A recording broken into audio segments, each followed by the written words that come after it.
I'm making homemade mozzarella cheese so you don't have to. And I'm bringing you along for this wild journey and all the mistakes I made along the way. You know what? At least I actually got cheese out of it. Also, the recipe I'm following is the 30-minute mozzarella from Home Cheese Making by Ricky Carroll. So the milk I'm using is whole, non-homogenized creamline milk, citric acid to increase acidity and help it coagulate, and this is double strength animal rennet, which is also a coagulant, and the water in here is non-chlorinated as the chlorine can affect the rennet. So here I'm dumping in 1 gallon of milk, mixing it up and bringing it to 90 degrees, then I add in my rennet. I actually screwed up because this recipe is for a half batch and I was supposed to also use only half of the rennet because it's doubled strength, and I think that affected my final texture and made the cheese less soft. So here I'm mixing it in and you can already see those curds start to separate. And now here is where I'm very sure I used too much rennet because I wasn't actually able to cut the curd into individual pieces like I was supposed to. I kind of ended up with just one mass. I heated it back up and brought it to 105, let it sit for a bit, and then removed it from my whey. And while straining it, I tried to make an effort to push out as much of that excess whey as possible from my cheese.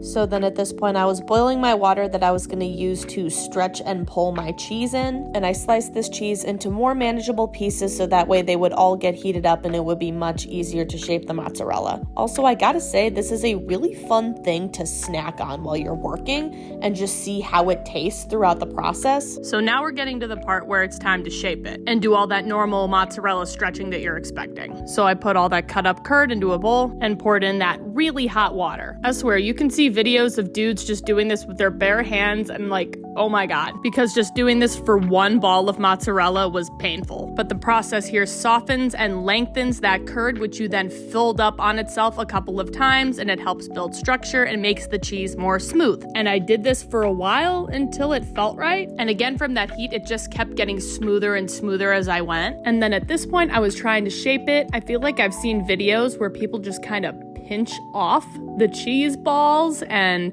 that wasn't really working quite in my favor, so I did do something like that and then make a point to really seal that bottom part. And I did this a couple times until I was as happy as I was gonna get. And while I did make some mistakes, that is undeniably cheese. Definitely one of my more difficult cooking projects. And the thing I never really figured out properly is when to add cheese salt. I was told to only put it on the outside at the end, but that just feels wrong. I feel like it needed more. And my texture was definitely a little rubbery, again, because I think I used way too much rennet, basically double. I would like to know things that I could have done better. While I don't know if I really want to become the internet cheese making at home person, but I mean, if this video does well, I do have 2 whole cheese making books.